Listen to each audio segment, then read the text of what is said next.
मात घालणाऱ्यांचं असं म्हणायचं का? हो, हॉस्पिटल किती बेडचं आहे, हॉस्पिटलचं प्लॅनिंग काय, ते पैसे कसे मिळवते हे उभा महाराष्ट्र आहे. काल आदरणीय मुख्यमंत्र्यांनी सांगितलं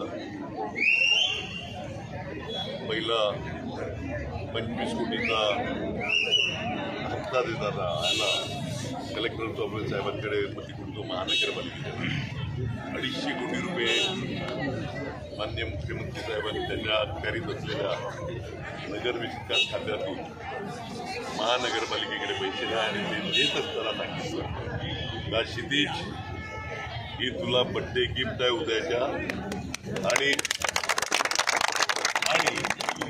क्षितिजच्याच हस्ते उद्याला नारळ फोडून टाका. लक्षात आलं.